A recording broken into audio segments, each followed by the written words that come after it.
doctor Víctor Anacleto Guerrero, decano del Ilustre Colegio de Abogados de Lambayeque, doctor Víctor Rodríguez Montesa, conferencista de esta noche, abogados, alumnos, público asistente, tengan todos muy buenas noches. Quiero invitar a todos ustedes a ponerse de pie para poder sonar nuestras sagradas notas al himno al Ilustre Colegio de Abogados de Lambayeque.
Viva el Ilustre Colegio de Abogados de Lambayeque.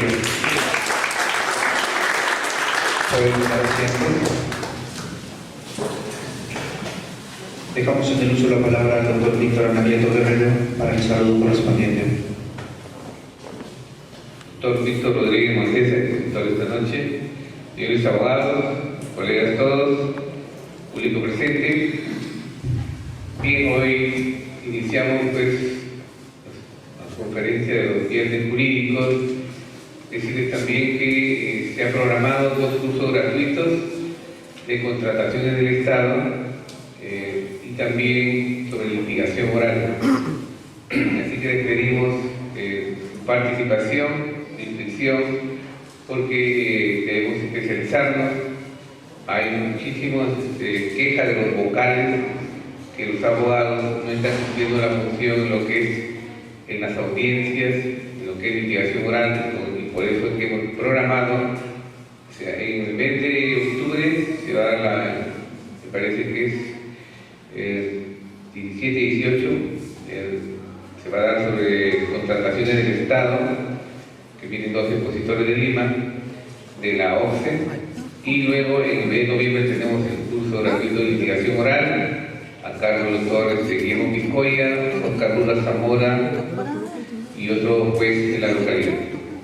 Bien, decirles que para mí es motivo de satisfacción presentar acá al doctor Víctor Rodríguez Montesa, con quien compartí estudios en el doctorado, destacadísimo procesalista y civilista, y como ustedes saben, él es fiscal supremo adjunto y profesor de doctorado en la Universidad Nacional Mayor de San Marcos y también en Alfredo del Caire. Pero dejamos al doctor Acevedo para que lea su hoja de vida. Muchísimas gracias. El tema que esta noche el doctor Víctor Rodríguez Montesa va a disertar está denominado Derogación de leyes y la excepción de ultraactividad. El doctor Víctor Rodríguez Montesa es egresado por la Universidad Nacional Pedro Luis Gallo, ex docente de pregrado de las universidades de la Universidad de Chiclayo, Universidad Señor de Zipán y la Universidad Santo Toribio de Mogrovejo. Asimismo, también se desempeña como docente de posgrado en las maestrías y doctorados en las universidades Nacional Mayor de San Marcos y en la Universidad Nacional Pedro Luis Gallo. También desempeña el cargo de fiscal supremo adjunto, es magíster en Derecho Civil y Comercial y es doctor en Derecho, para quien pido recibir con un fuerte y muy merecido aplauso.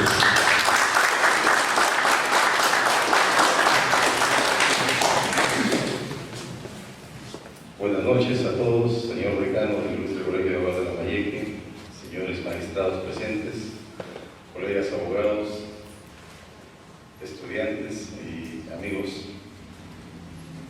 Mi nombre, como se ha leído, es Víctor Rodríguez Montesa, y la amistad que me une con el doctor, el señor decano Víctor Anagleto, es una amistad de años, y por eso también me llena de emoción cada vez que me pide que venga aquí a su institución, que es también mi institución, y la de ustedes a compartir ciertos conocimientos.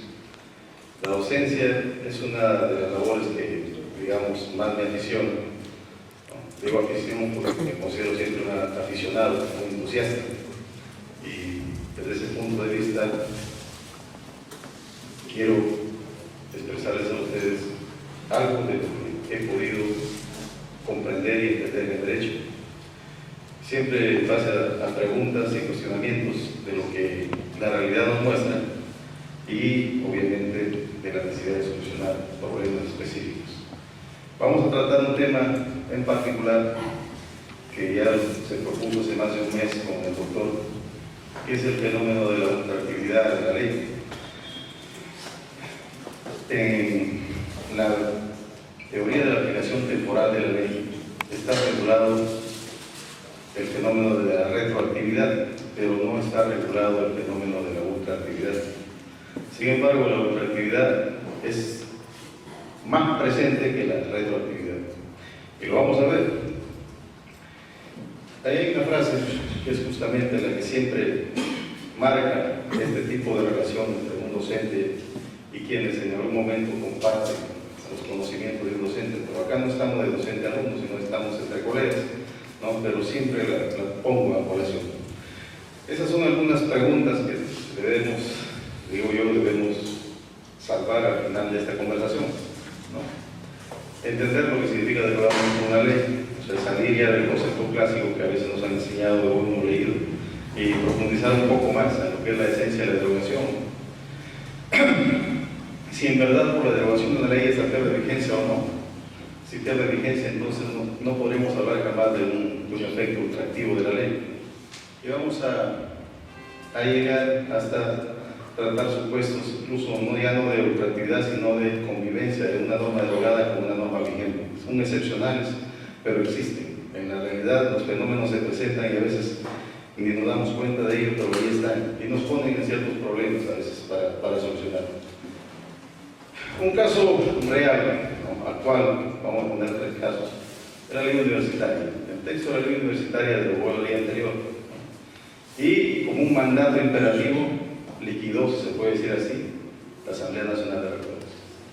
Ipso facto, por la sola vigencia de la nueva ley, la Asamblea Nacional de Rectores deja de funcionar. Sin embargo, hasta ahora la Asamblea Nacional de Rectores sigue funcionando, tiene legitimidad, se apersona procesos, se interpone demanda, ¿no? ¿Cómo funciona eso? ¿No? Que si se entiende que ya la ley que crea la Asamblea está derogada y la propia ley expresa, de manera expresa, dice que ya no cesa, mejor dicho, cesa sus funciones, ya no puede regir, ¿cómo es que la Asamblea todavía continúa continúa en sus funciones. Tenemos otro caso un poco más complicado. Son preguntas que nos podemos formular sobre ese tema. Pero tenemos eso es un poco más complicado y exige un más manejo de normas.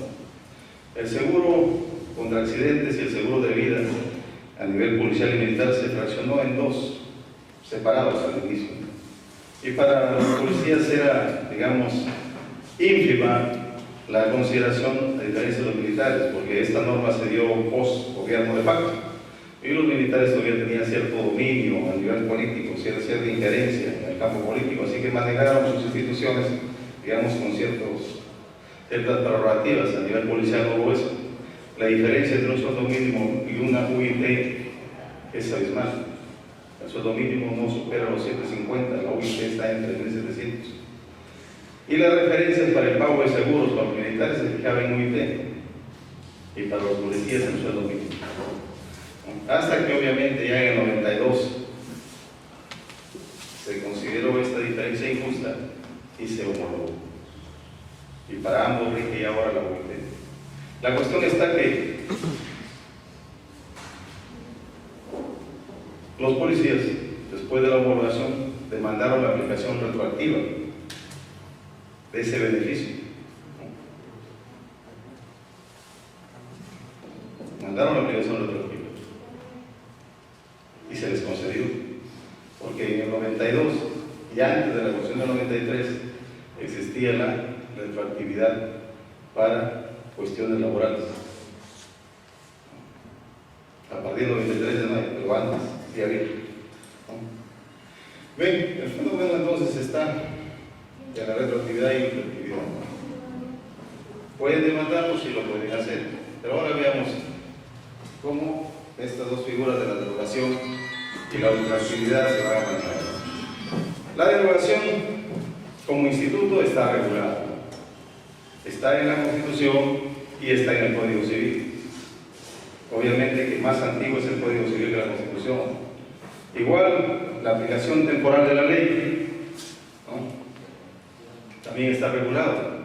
Pero aquí solo habla de retroactividad como figura excepcional y como un principio de impedimento.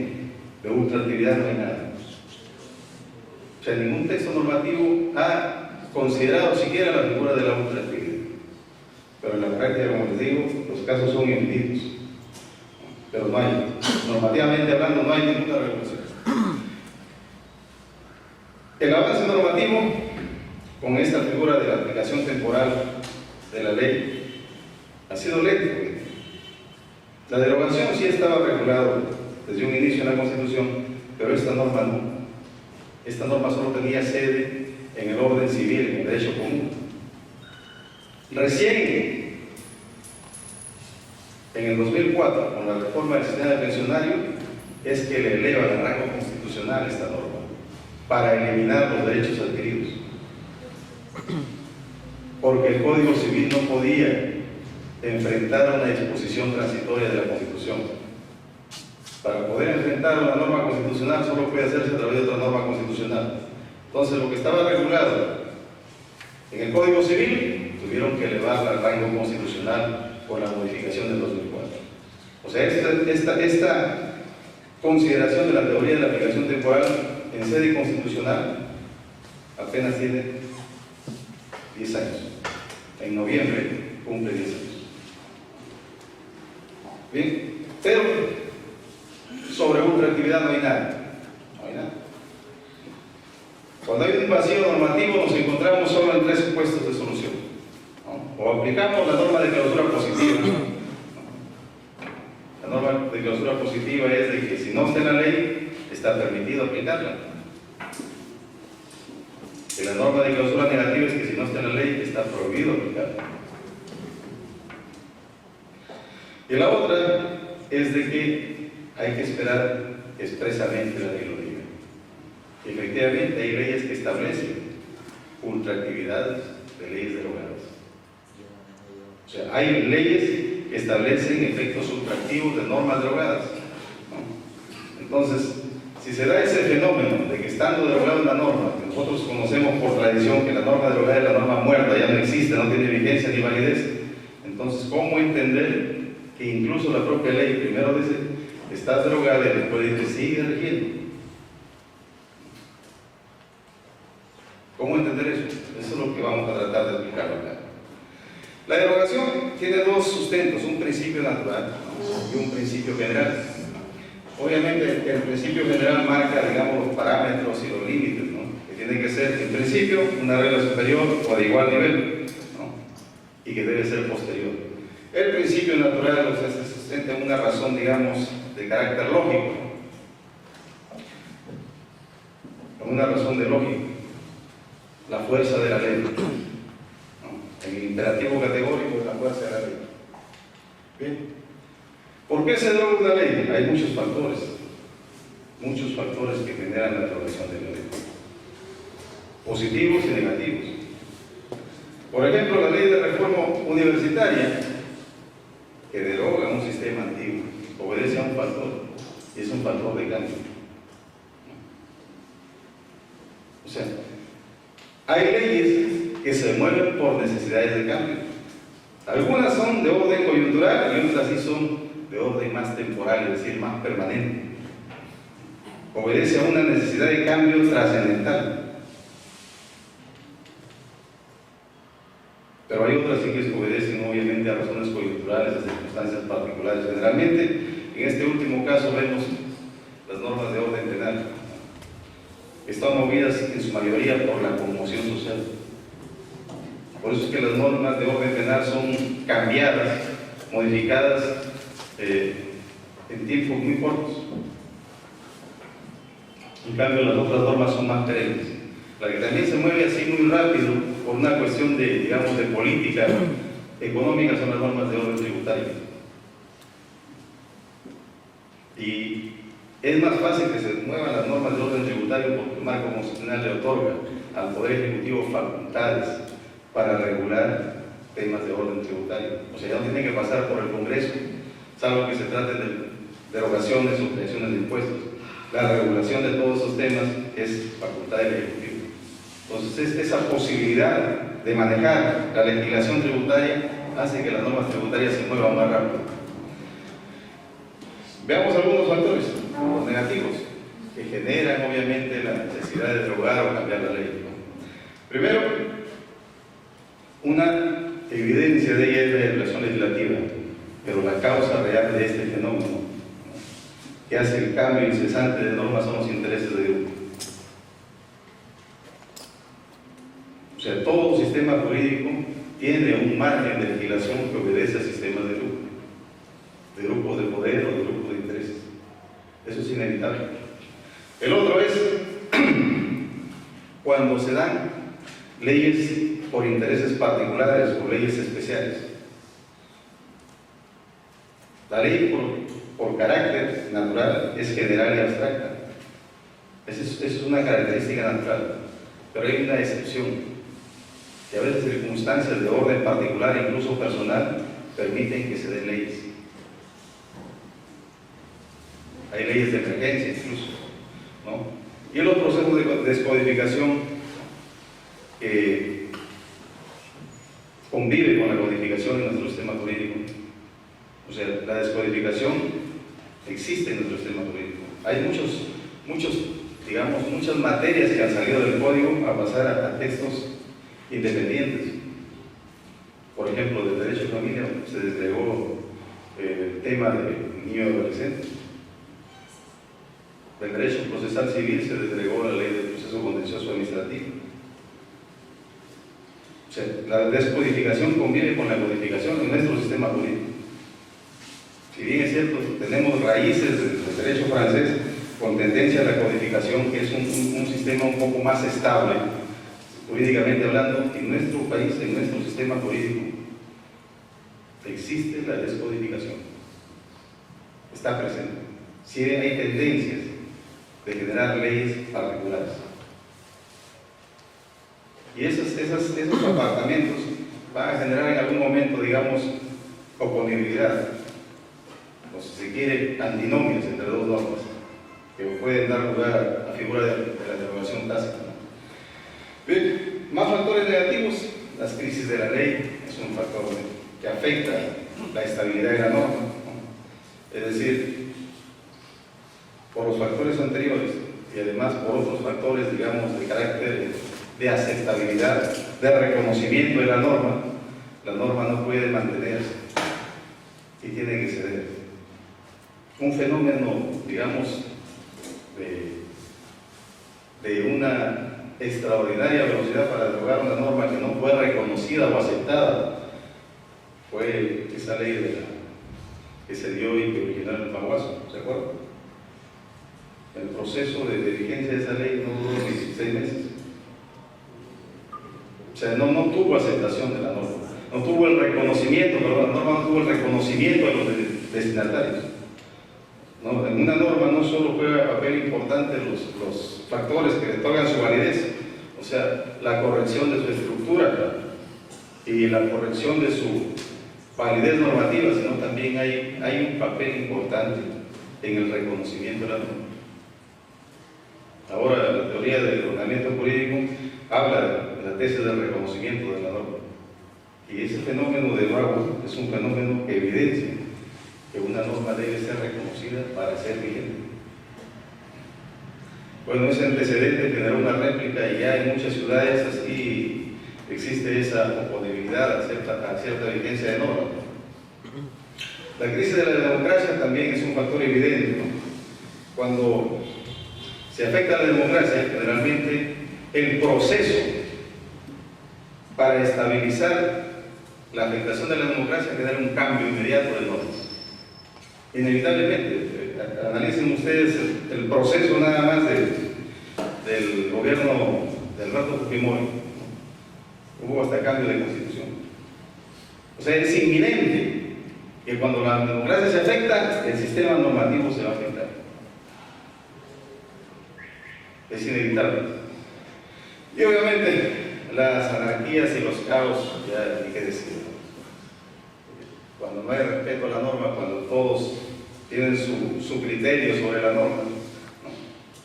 Su posición sobre la norma, estamos en una situación de anarquía y caos. Bien, pero hay factores positivos que también, o sea, razones que justifican la modificación de la norma. O sea, no solo son factores negativos los que generan este cambio del sistema normativo, sino también hay factores positivos, ¿no? Una de esas razones que justifican el cambio de normas es el cambio social. La realidad es que la norma nunca va un paso adelante del cambio social. Es el cambio social el que conlleva el cambio de la norma. Sin embargo, por excepción, la norma puede convertirse en una fuente de cambio social.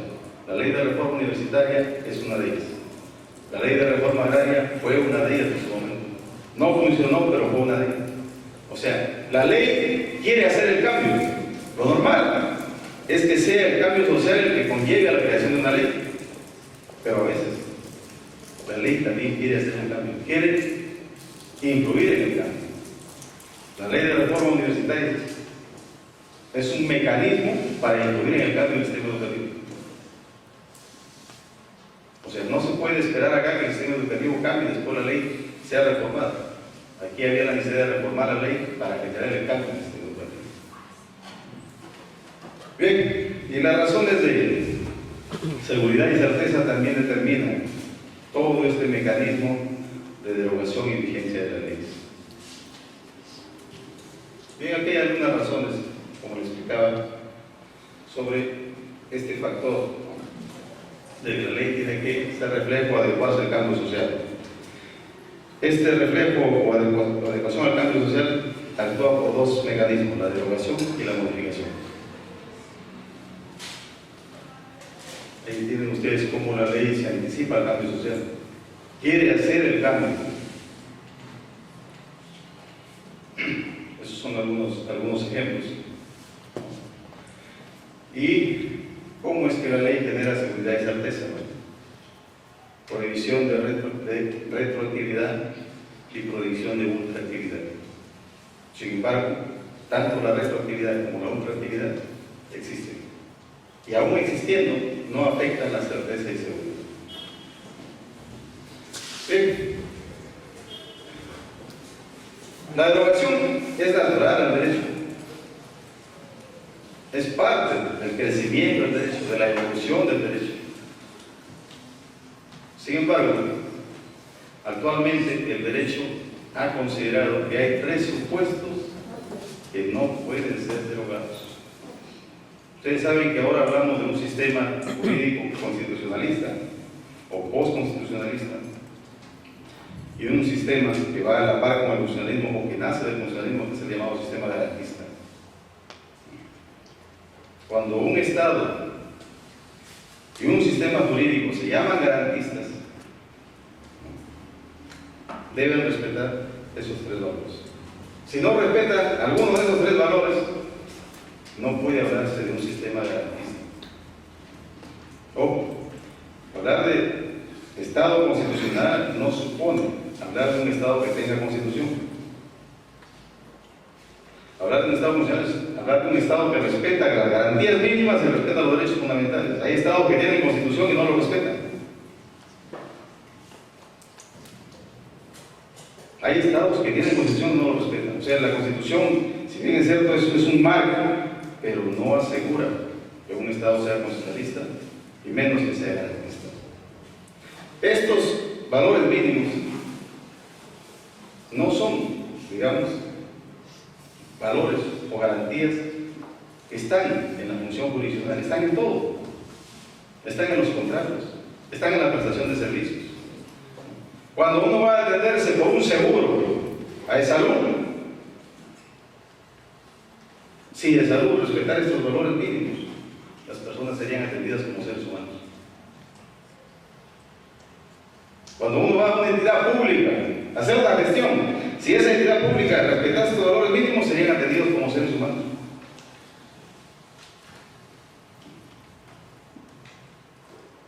O sea, estos valores no son de orden jurisdiccional. O sea, cuando hablemos de sistema garantista, no limitemos ese concepto a un tema de orden procesal, y menos todavía el tema de penal. Si bien es cierto, el derecho penal es el que maneja más este concepto, pero no es exclusivo, es de todo el sistema jurídico. Respetar la dignidad, respetar la igualdad y la libertad, es respetar al ser humano como tal. Así de simple. Tratar a una persona como ser humano. Les dije, creo que en una conferencia anterior, que la dignidad no tiene nada que ver ni con el cargo, ni con la condición social o económica. No tiene nada que ver con eso. La dignidad es natural al ser humano. Todos somos dignos. O sea, porque uno duerme en el puente o bajo el puente, o porque uno pide limosna, no es menos digno que otro. La dignidad no tiene grado de medición. Se tiene dignidad y nada más. No se carece de dignidad. De ahí que la figura testamentaria de dignidad es una figura mal redactada, porque la dignidad no se pierde. Es un natural al ser humano, lo mismo que la libertad y la igualdad. Son supuestos que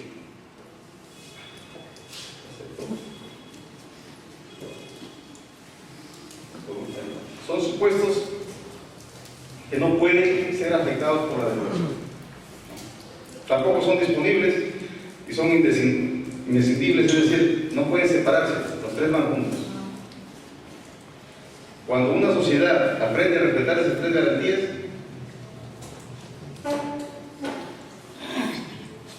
funciona. Cuando una sociedad aprende a respetar esas 3 garantías, podemos hablar que es una sociedad garantista. Miren, el propio sistema jurídico está impedido de tocar esas garantías. Y todo Estado debe tratar de consagrarlas. Aquí es cuando vemos una actuación de un juez garantista.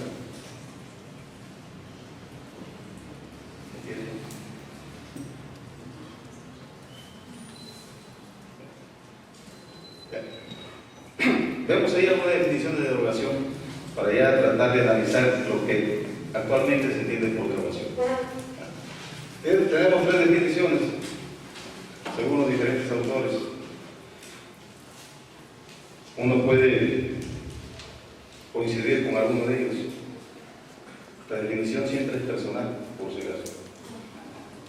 O sea, la definición de una figura es personal, por eso cada autor hace su definición. Ahora, uno puede coincidir con una de ellas, según mejor se le acomode a los criterios. No quiere dar por nada. Bien, la derogación tiene trascendencia en 3 niveles con relación a los efectos de la norma. La clásica que nos han dicho o siempre hemos leído es que la derogación tiene efecto en la vigencia de la norma, es decir, elimina la norma, mata la norma.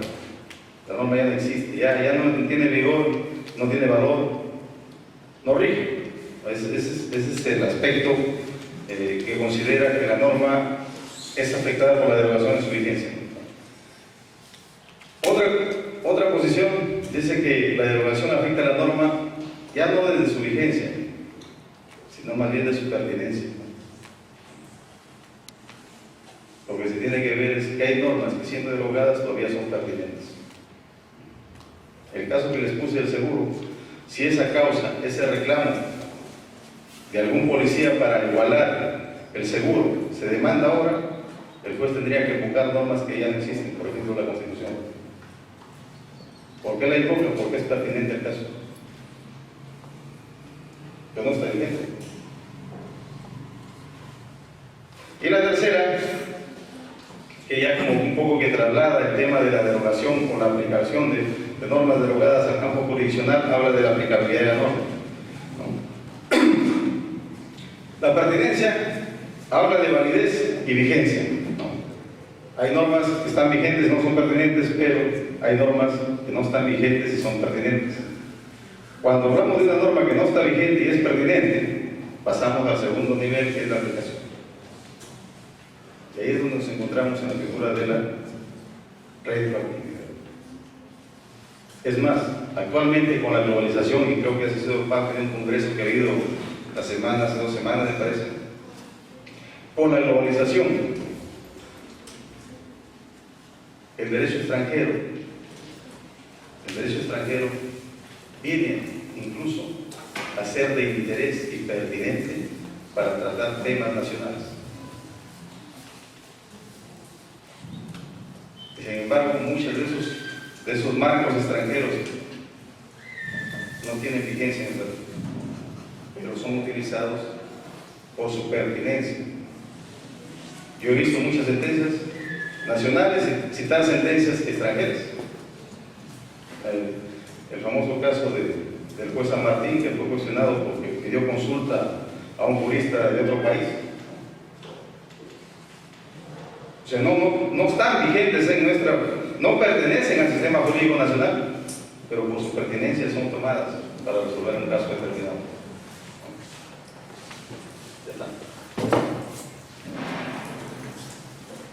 Aquí tenemos algunos supuestos de normas vigentes, pero que no son aplicables. Esta es otra figura también que se da en la aplicación temporal. La vacatio legis ya ustedes la conocen, ¿no? O sea, por mandato de la norma o de una norma que deroga la anterior, perdón, por el mandato de la misma norma se suspende, ¿no? Hay otra figura de las normas suspendidas que no tiene nada que ver con la vacatio. Las normas suspendidas generalmente se refieren a supuestos de estado de emergencia. Ahí se suspenden determinados derechos, determinadas garantías, están suspendidas. Y la otra figura son las antinomias jurídicas o normas antinómicas, que están vigentes, pero no son aplicables. La vacatio legis es esta. La norma rige, pero formalmente está suspendida. Es pertinente, se ha dado justamente porque responde al cambio social, o sirve para el cambio social, pero no es aplicable. Las normas suspendidas y las normas antinómicas. Bien. Estos son los otros supuestos de normas no vigentes pero aplicables que les decía, derogadas, extranjeras y normas irregulares. Las normas irregulares son aquellas que, digamos, son estructuralmente válidas, correctas, pero confrontan principios superiores. Y aquí se da una situación, digamos, a veces forzosa para los magistrados. El magistrado advierte que la norma, si bien tiene corrección formal, es decir, ha sido dado por la autoridad competente, debidamente promulgada, publicada, sin embargo esa norma colisiona con un principio o un valor superior. La norma en sí exige su cumplimiento. Ya depende del criterio del juez si lo aplica. Son normas irregulares.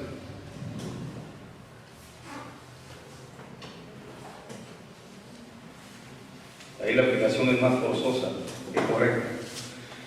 Las normas derogadas, ¿no?, son normas sin vigor temporal. Ahora ya entramos a una definición más correcta. Ya no hablamos de derogación como muerte o caducidad. Ya hablamos de derogación como afectación a una vigencia temporal. Algunos hablan de limitación temporal.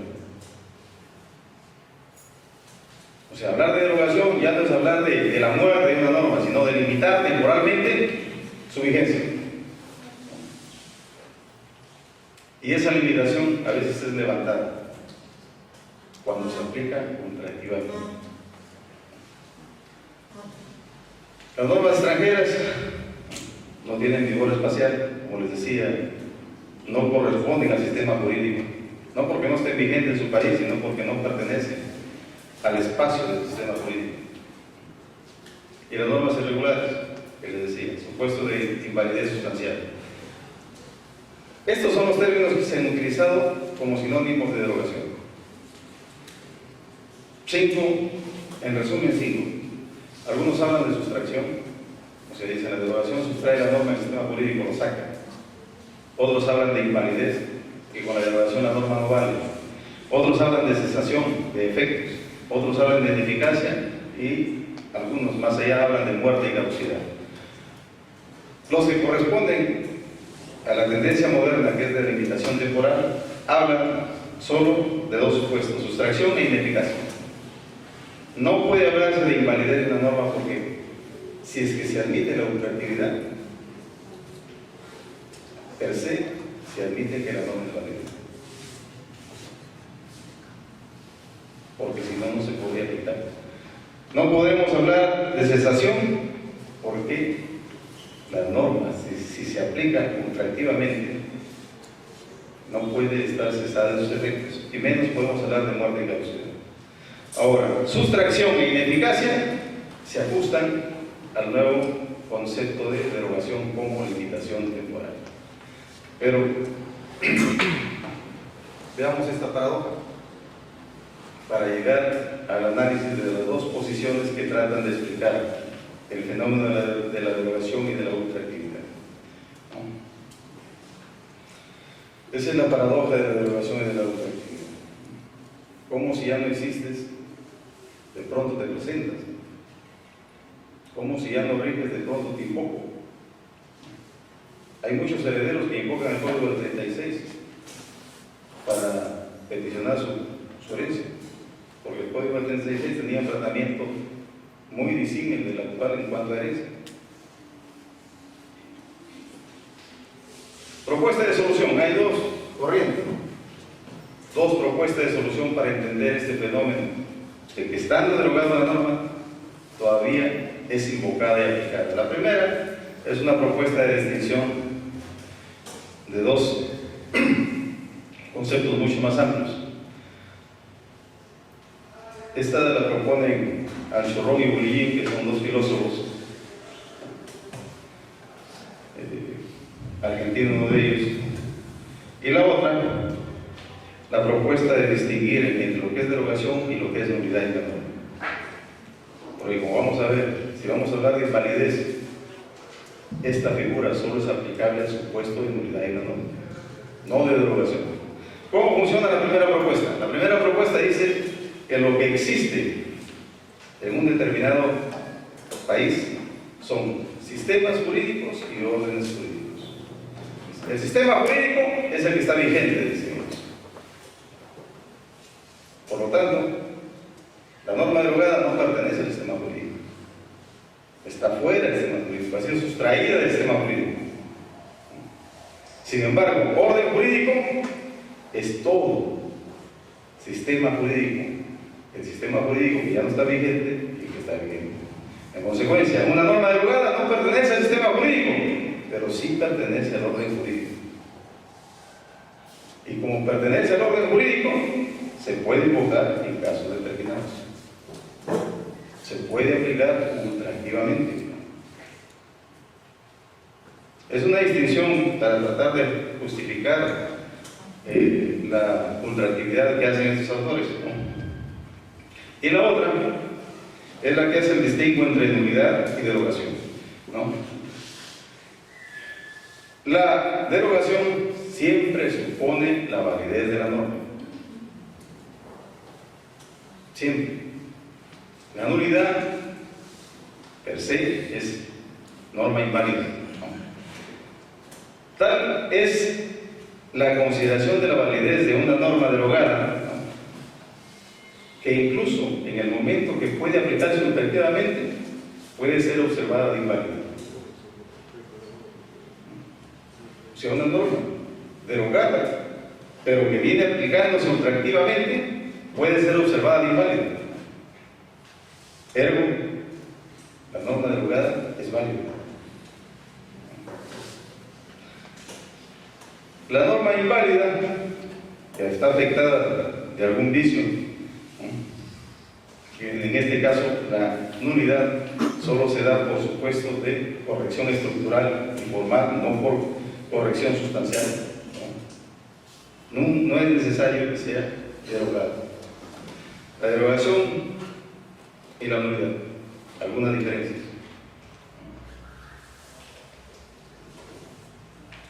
Bien. La nulidad, para terminar con la nulidad y crear la distinción, de luego ya con entrar definitivamente a la derogación y la otra actividad. La nulidad de una norma solo se produce por supuestos en su producción. Una norma producida es nula cuando hay un vicio en el proceso de producción de la norma, no en el contenido de la norma. Cuando el vicio está en el contenido de la norma puede ser, si es que choca con la Constitución, inconstitucional, ¿no?, o puede ser inaplicada cuando es por jerarquía de normas. O el vicio sustancial de una norma no es supuesto de nulidad. No es supuesto de nulidad. Solo el vicio estructural formal es supuesto de nulidad.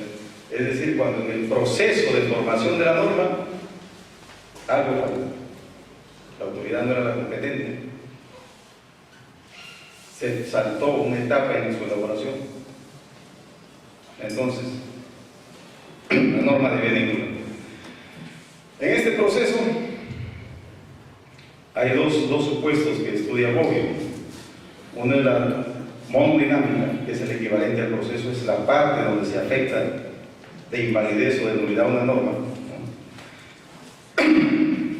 No tiene nada que ver con la inaplicabilidad o la nulidad per se, pero una norma nula no puede ser aplicada. La inaplicabilidad en estricto es aquella que vigila la nomoestática de la norma. Lo estático tiene que ver con aquello que es fijo, permanente. ¿Y qué es lo fijo y permanente de la norma? Son los principios y los valores. Una norma, en su proceso,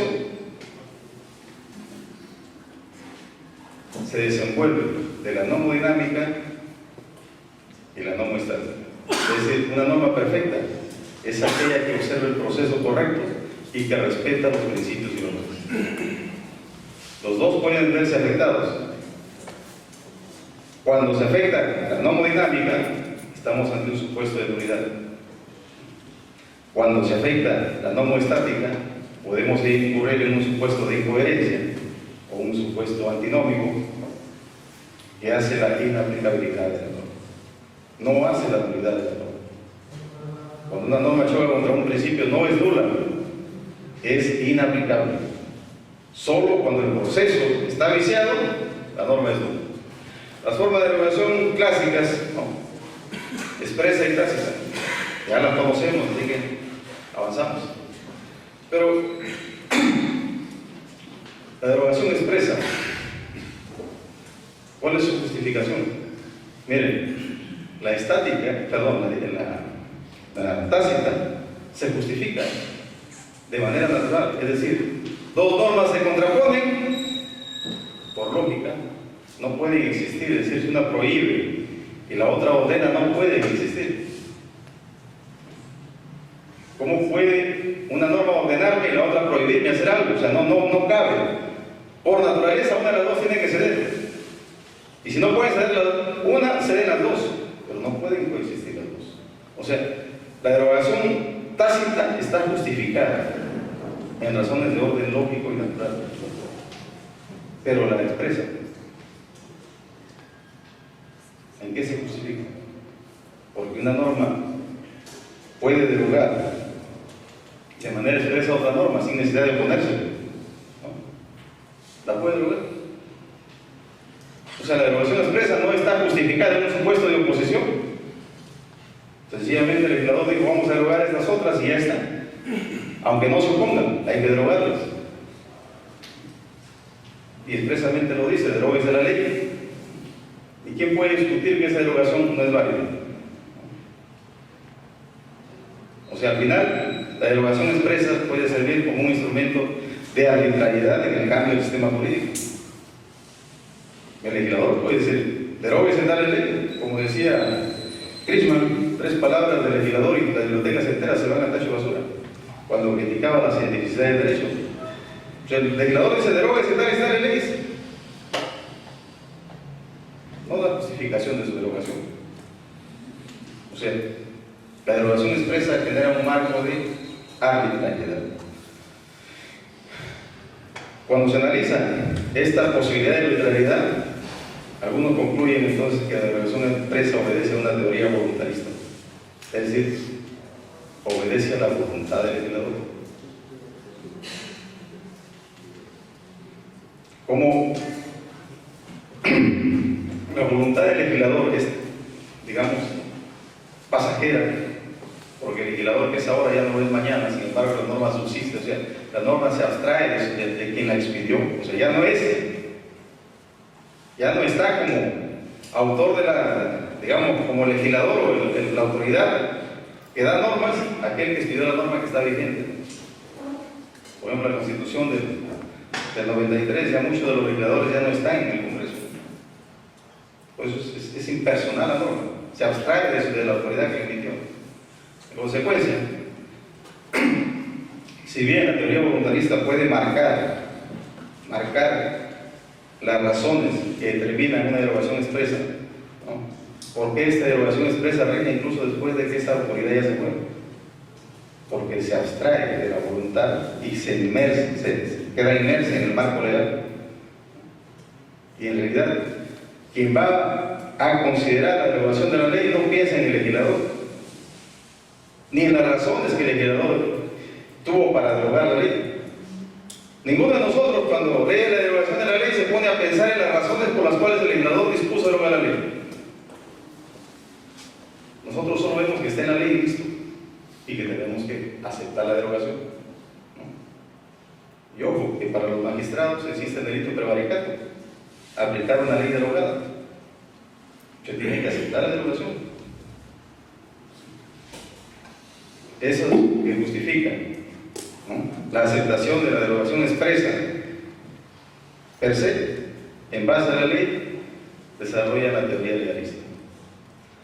Y otros que le tratan de dar una mayor razón, ¿no?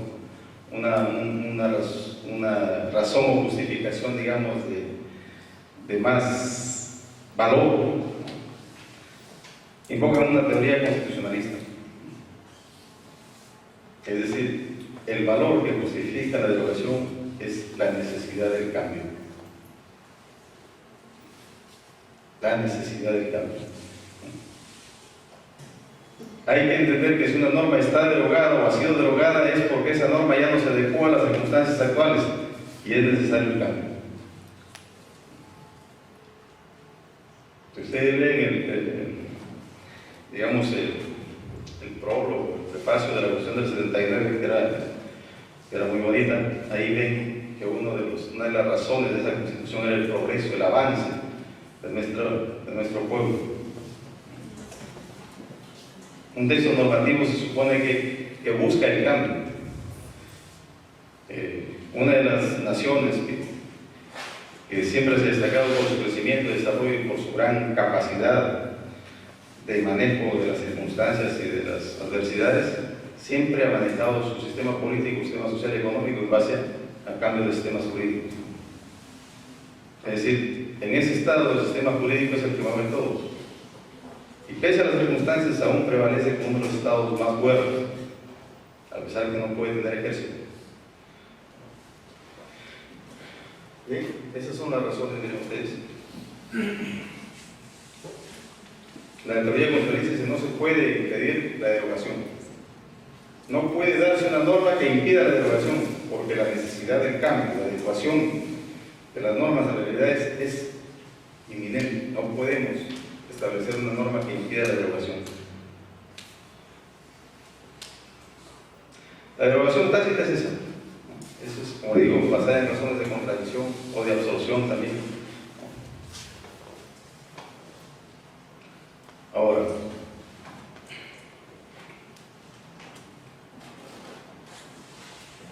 hay un supuesto de derogación indirecta. A veces no hay, digamos, voluntad de aceptar este sistema de derogación. Toda la doctrina la considera, pero en la práctica, a veces, y en nuestra realidad, hay cierta reticencia a aceptar ese modelo de derogación. Hace años, en una charla, se expuso el tema de una ley que facultaba, era ley de pueblos jóvenes, que facultaba en las hipotecas de estos bienes, facultaba la ejecución directa del acreedor. Ya no había necesidad de ir al juzgado. El pacto comisorio está prohibido en el sistema civil nuestro, ¿no? Es decir, el acreedor no puede hacerse dueño del bien grabado, ¿no? O sea, está prohibido. Pero esta posibilidad de ejecución directa no es el pacto comisorio, sino es más o menos darle una potestad de ejecución al acreedor. Bien. Y se hizo un reglamento que estableció todas las pautas de cómo se va a llevar el proceso de ejecución, ¿no? El reglamento de esa ley. De ahí vinieron observaciones, obviamente, la ley fue derogada. Pero el reglamento no se derogó. O sea, se olvidaron de decir que el reglamento se derogó. Entonces, para ciertos juristas, decían que si bien la ley había sido derogada, el reglamento seguía vigente y por lo tanto se podía seguir con el proceso de ejecución directa.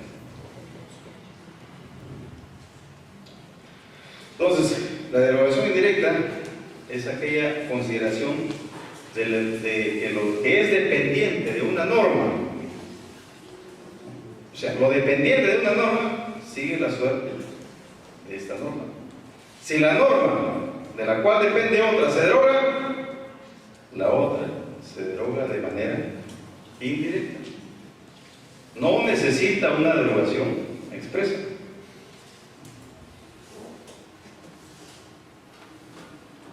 Pero acá todavía he visto criterios en la Suprema que consideran que el reglamento todavía subsiste, sobre todo en materia tributaria, que son los cambios constantes, ¿no? Y quieren hacer valer el reglamento a pesar de que la ley ya no está vigente.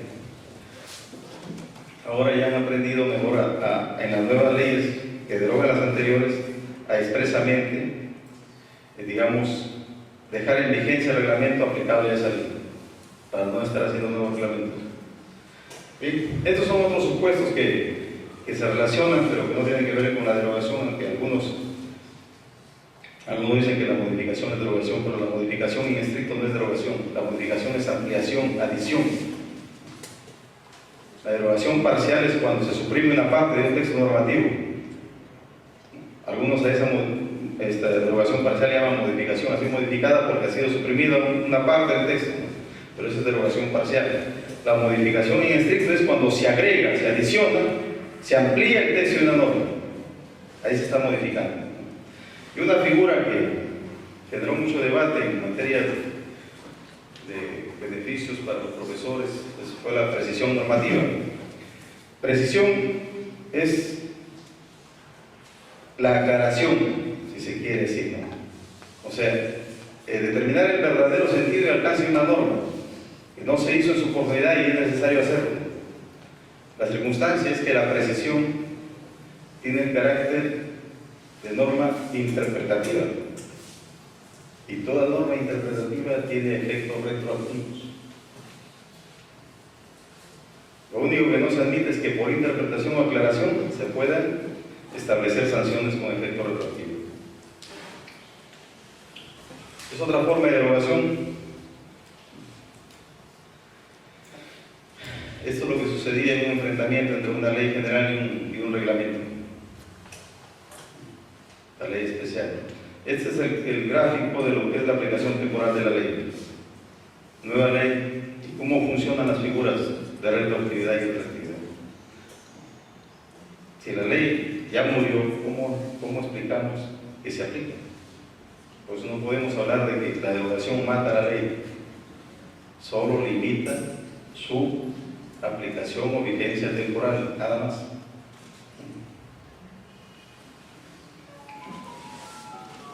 Esta es otra figura de derogación. El desuso, algunos consideran que el desuso es causal de derogación, pero el sistema jurídico no lo admite. No lo admite. Hay una tendencia también actualmente con este protagonismo que han tenido después del baguazo las comunidades campesinas y las rondas campesinas. El sistema constitucional peruano otorga jurisdicción a las comunidades campesinas, más no a las rondas campesinas. Las rondas campesinas sirven de auxilio a las comunidades campesinas, pero ahora hay toda una corriente a raíz de esta expresión, digamos, de fuerza que tuvieron en ese evento. Las rondas campesinas, hay una tendencia de darles jurisdicción a las rondas campesinas. Y hay todo un proyecto y hay gente que está trabajando en eso, en ese proyecto de Lima por varias instituciones, ¿no? Hay esa tendencia. Y esta tendencia obviamente nos va a llevar a un conflicto entre lo que se llama la costumbre y la ley, ¿no? Porque el sistema jurisdiccional comunal se basa en costumbres, en normas locales, no regladas, sino en los usos que estos tienen. Y esos usos van en algún momento a confrontar la ley. Quienes son pro esta tendencia dicen que la costumbre puede derogar la ley. Y por lo tanto, ¿no? Ya hablamos en sistemas que estamos nosotros entendiendo acá, ya no como muerte, ¿no? Sino como limitación temporal. Pero en este caso, en el enfrentamiento entre la costumbre y la ley ya no sería limitación temporal, sino limitación espacial. Es decir, en una zona donde rige la costumbre se enfrenta a la ley y impide que en esa zona la ley se aplique, porque se va a aplicar la costumbre, ¿no? Esa ley se seguirá aplicando en otros espacios, pero no en ese espacio. O sea, una derogación espacial, ya no temporal, sino espacial. La ley sigue rigiendo para los demás espacios, pero para la costumbre se debe poner. Eso es lo que está más o menos cocinándose con estas tendencias de generar función jurisdiccional a las rondas campesinas. Ojo que las rondas son más que las unidades. y tienen un protagonismo mucho mayor que las comunidades. Comunidades en realidad que tienen ese carácter de campesinas, no por el título, sino que son comunidades campesinas o nativas, son poquísimas. Derogación por declaración de inconstitucionalidad. Declaración de inconstitucionalidad.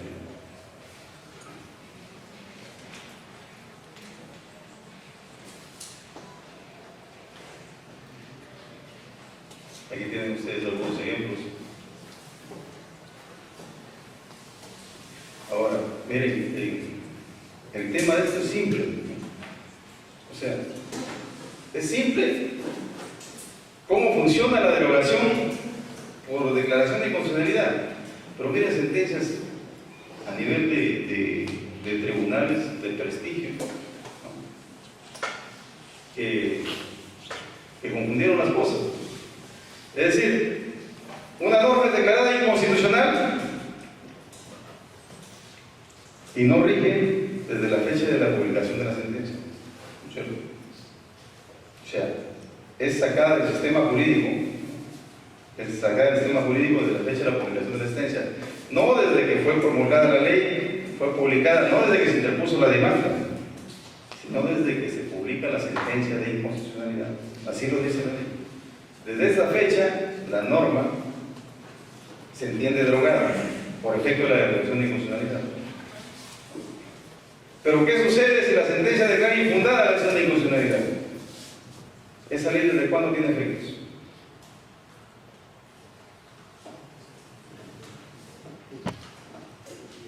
Es decir, desde el día siguiente de su publicación, porque siempre fue constitucional. Sin embargo, hay sentencias que dicen que la norma recién empieza a regir desde la publicación de la sentencia que la declara constitucional. O sea, la norma siempre fue constitucional. Están desestimando la demanda de inconstitucionalidad. Pero hay sentencias así, y varias. Y es una cosa tan sencilla, ¿no? Bueno, algunas reflexiones finales, ¿no?, sobre el tema. Estos son otros casos. Veamos acá la aplicación de ultraactividad. La ultraactividad, como se da en ese debate entre la norma de clausura negativa y la norma de clausura positiva, no hay una posición, y sobre todo en sistemas jurídicos que todavía están evolucionando como el nuestro, donde hay mucha reticencia a aplicar el sistema de clausura positivo, digamos, la norma de clausura positiva.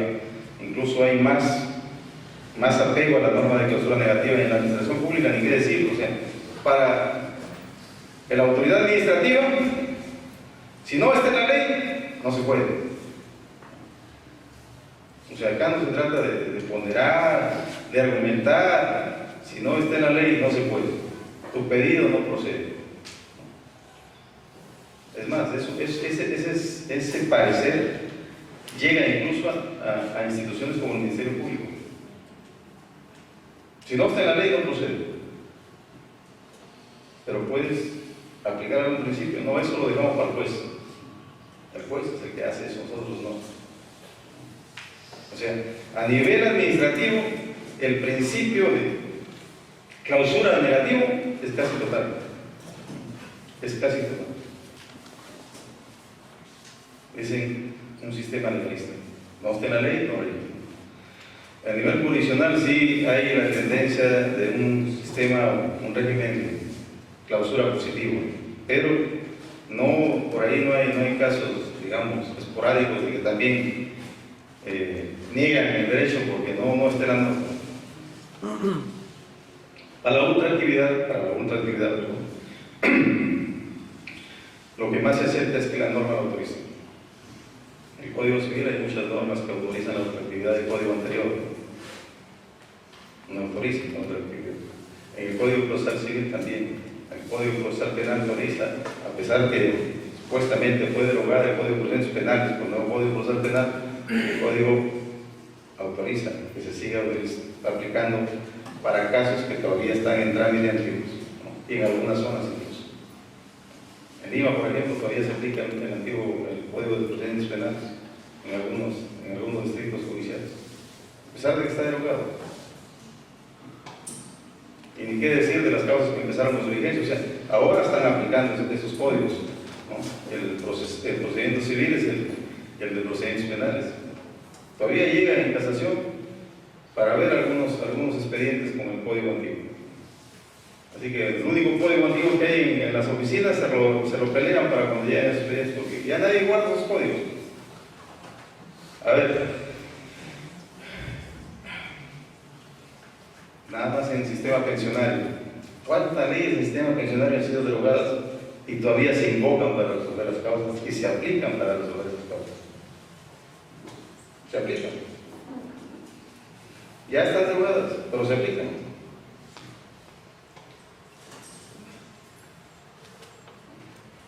Bien, la única circunstancia que actualmente se admite para la aplicación ultraactiva de la ley es que la ley lo autoriza.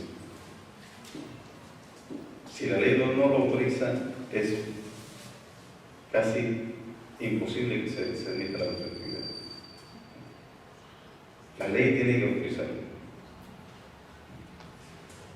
Habrá algún juez, obviamente, que analice, pondere principios, argumente, para tratar de rescatar la aplicación de una ley que ya ha sido derogada, pero se va a enfrentar a un proceso de prevaricato, porque el delito de prevaricato se expresa aplicar normas derogadas.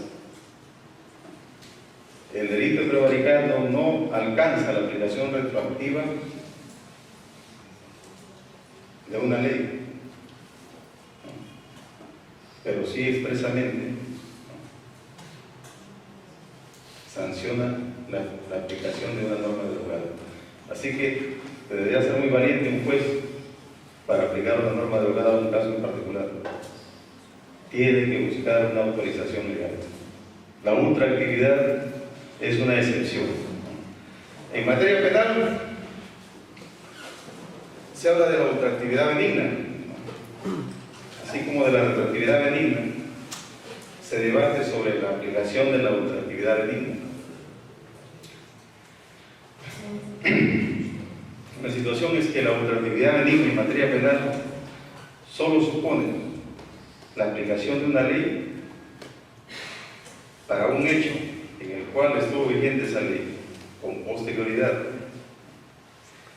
pero no para un hecho ocurrido con posterioridad a esa ley. Si fuese la ultraactividad de que se aplique benignamente en el derecho penal una norma ya derogada a un hecho nuevo, eso no sería delito. El delito del terrorismo antes de la modificatoria del régimen de Fujimori no superaba los 15 años, la pena máxima. No superaba los 15 años. Luego se ha ido incrementando hasta las penas que se tienen ahora. Si un terrorista comete delito de terrorismo actualmente, no puede invocar la ultraactividad benigna para que le apliquen los 15 años de la ley antigua. O sea, la ultraactividad benigna, tal cual se aplica la retroactividad benigna, no es posible. Solo para hechos anteriores, ¿no? Leyes anteriores se pueden aplicar en la actualidad, en el sistema normal de ultraactividad que nosotros estamos analizando. Pero no para hechos nuevos. La ultraactividad solo puede ser aplicada por mandato de la ley. Así que eso es lo que hemos tratado de explicar hasta ahora, que la ultraactividad es excepcional, señores, no es una regla, ¿de acuerdo? Es una excepción expresa. Muy bien, espero haber podido ser claro sobre todo, y si en algo he generado la duda, esa ha sido mi intención. No he venido acá a sentar premisas verdaderas o leyes firmes y categóricas, sino a exponer situaciones reales y generar cierto margen de inquietud y de duda. Muchas gracias por la atención.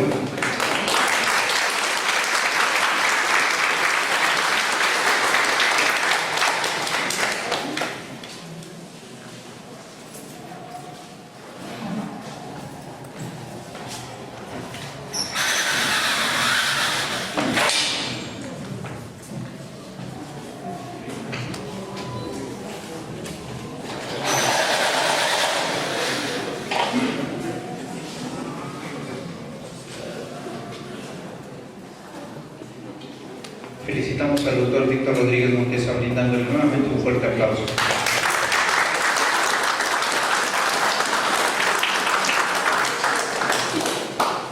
Asimismo, quiero invitar al público presente, si es que está interesado en formular algunas preguntas.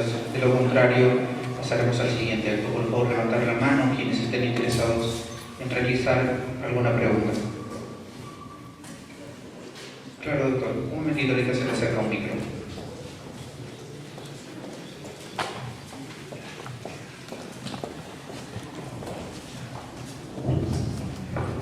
Muchísimas gracias, Víctor, por la exposición, ha sido muy clara. Tengo una seria duda que es respecto a un caso. De resolverlo, ya sea con tranquilidad o con aplicación inmediata de la ley, es el debate. Los profesores tienen una ley 24029 que ha sido derogada expresamente en noviembre de 2012 por la ley 29944. Deroga expresamente la ley del profesorado antiguo. Sin embargo, hay una situación especial. La ley anterior, la ley vieja del año 84, reconocía un derecho a los profesores que era muy claro. Decía, los profesores pueden agregar a su tiempo de servicio 4 años de estudios profesionales. Y eso ya no lo contempla la ley actual. Sin embargo, la profesora de un caso, ella había adquirido ya el derecho había cumplido 12 años de formación profesional hace unos 8 años. En el 2004 ella ya tenía 12 años. Entonces en el 2004 ella pudo pedir que le agreguen a su tiempo de servicio los 4 años de su formación profesional, pero nunca lo hizo. Entonces dejó pasar 2 años y un día lo pide, pero cuando lo pide sale la nueva ley y la ley deroga expresamente la ley anterior. Entonces ella ha solicitado judicialmente que le entregue ese derecho que ella ya había ganado en el 2004 cuando cumplió 12 años. Se trata de un tema de aplicación ultraactiva porque la ley está derogada, la ley 24029 está derogada, o se trata de la doctrina de los derechos adquiridos o de aplicación inmediata de la ley. Doctor Salazar, vamos a más o menos a hacer un símil, ¿no? ¿Qué sucede si el Código Civil dice que yo adquiero la capacidad a los 18 años, ¿no? Pero no gestiono ni mi DNI ni nada, y pasan los 18 años, a los 16 años sale una ley que dice que la capacidad se adquiere a los 25 años. Es decir, todos los que cumplieron 18 años, sacaron DNI, vuelven al estado de incapacidad hasta los 25 años. No se puede. El hecho de que yo no haya sacado mi DNI no significa que no haya adquirido la capacidad a los 18 años. Pueden imponerme una multa, no sacar oportunamente, no visitar mi DNI, pero yo ya adquirí la capacidad a los 18 años. Aunque para lo sucesivo, los que no hayan adquirido la capacidad a los 18 años, la adquirirán a los 25. Entonces, si esta señora adquirió el derecho a sumar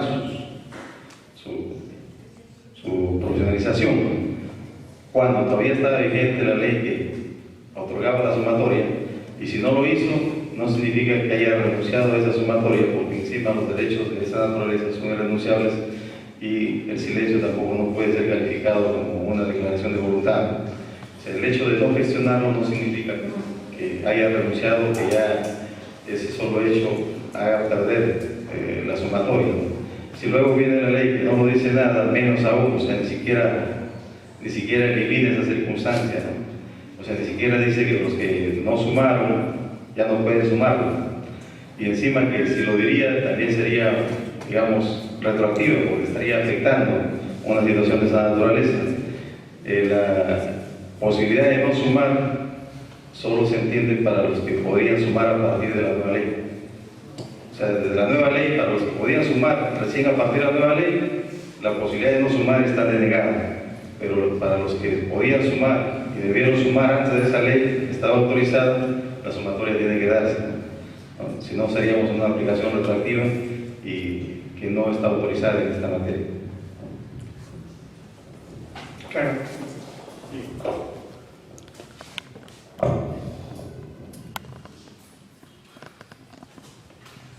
Bien, felicitaciones al expositor, realmente ha sido claro sobre el tema y con honor que domine. No podría dejar pasar esta oportunidad para en todo caso transmitir una inquietud, ¿no? Hacía referencia respecto a principios mínimos Como la dignidad.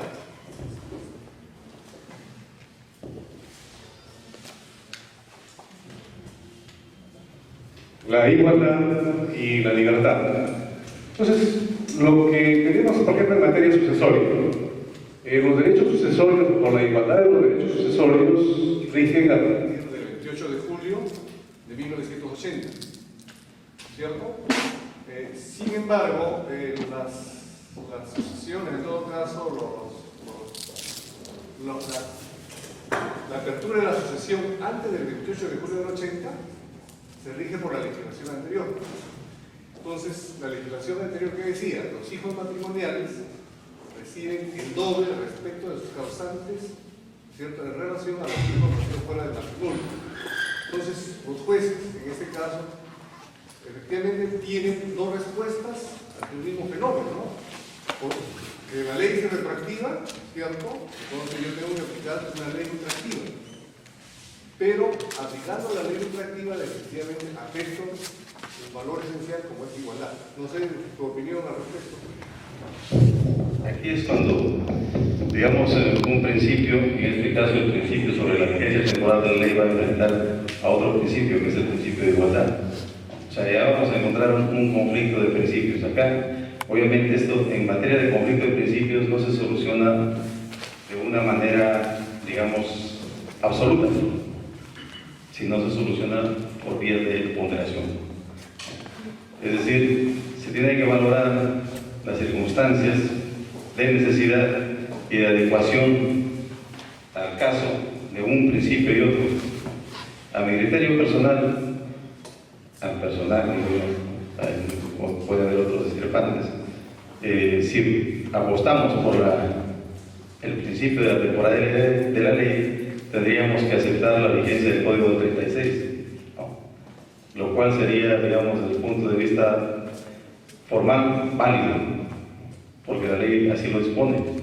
Pero, desde un punto de vista del valor de la igualdad, no debería aplicarse el Código del 36, sino del 84. Ahora, ¿qué valor pesa más? A mi criterio, el principio de igualdad, ¿no? Y por el principio de igualdad tendría que repartirse tan igual para los hijos matrimoniales como para los extramatrimoniales.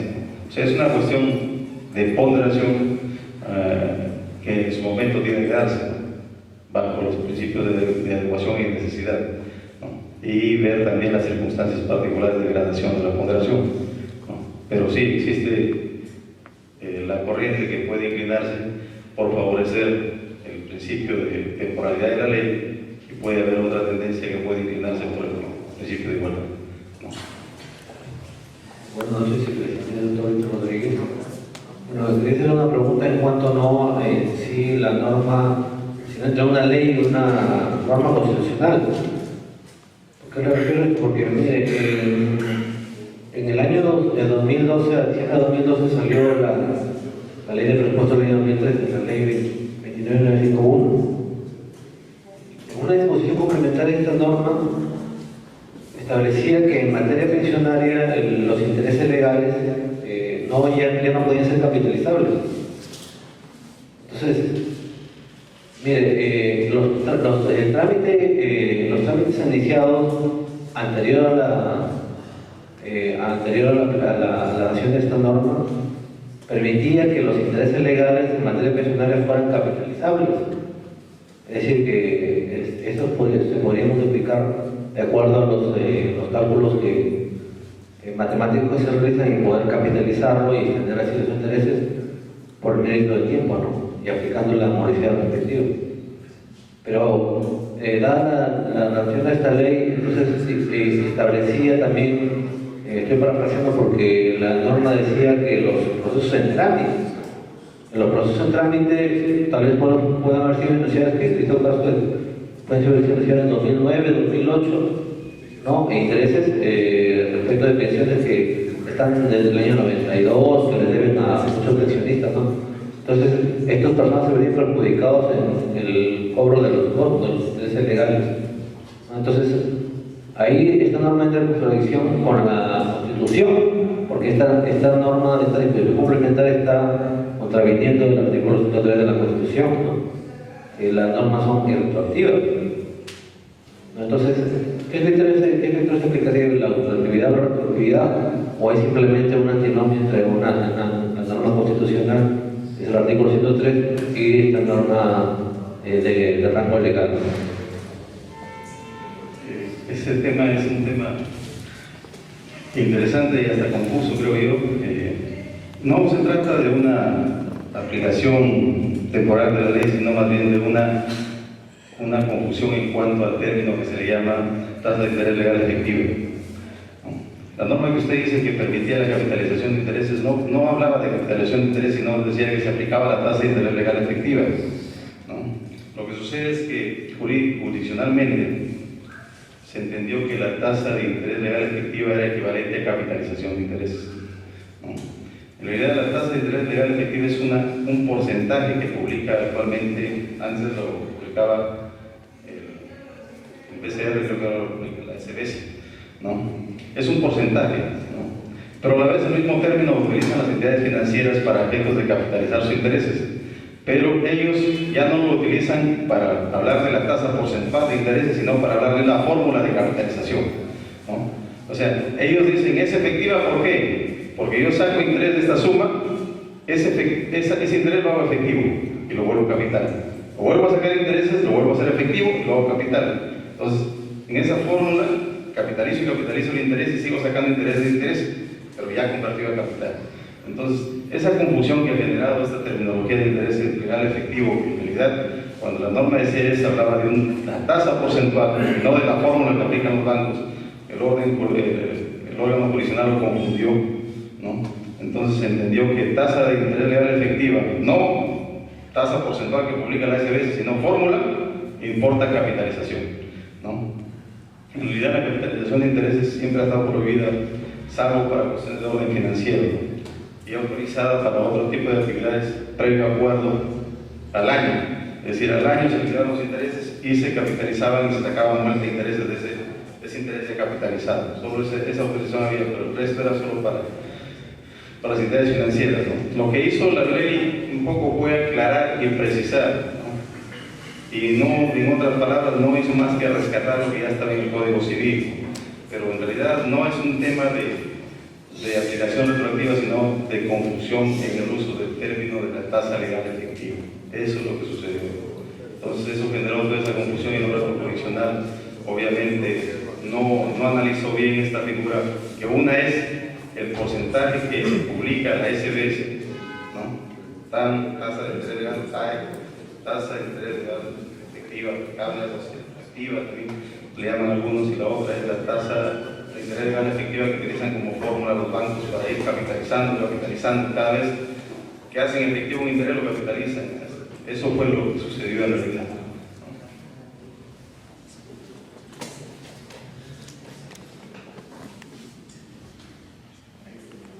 Una pregunta más.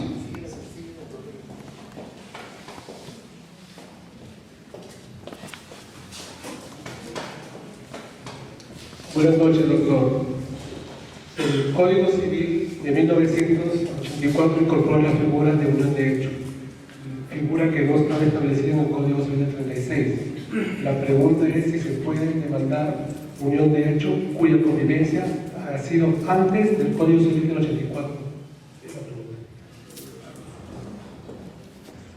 Eso sí es un tema de retroactividad, ¿no?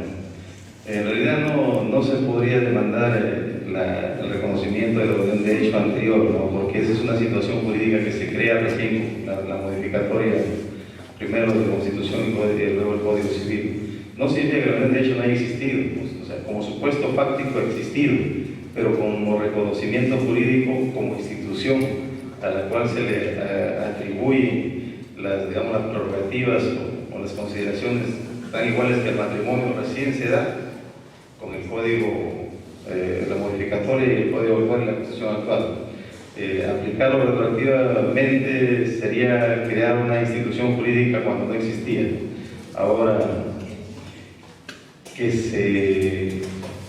se genere una situación de esa naturaleza, digamos, con efectos retroactivos, tendría que modificarse casi toda una secuencia de actos y efectos jurídicos generados desde aquella época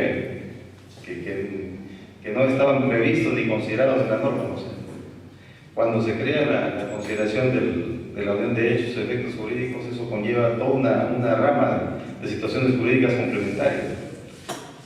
Ahora, esto puede suceder por convivencia, ¿no? Todo cambiaría, es un cambio radical. Aplicarlo retroactivamente sería, digamos, muy temerario, ¿no? Y creo que no habría una justificación para ello. No habría una justificación para ello.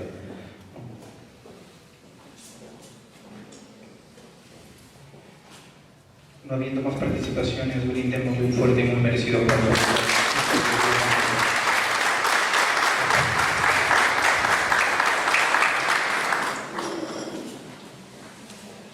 A cargo de nuestro decano, la entrega de un diploma de reconocimiento y asimismo de un presente.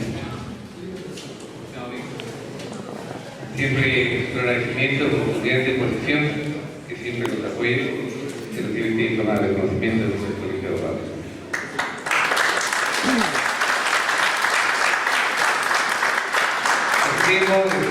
Hemos entregado un presente para recuerdo de nuestro colegio y estén muy pronto a darnos otra magistral conferencia que siempre los abogados estamos ávidos de aprender y sobre todo temas importantísimos.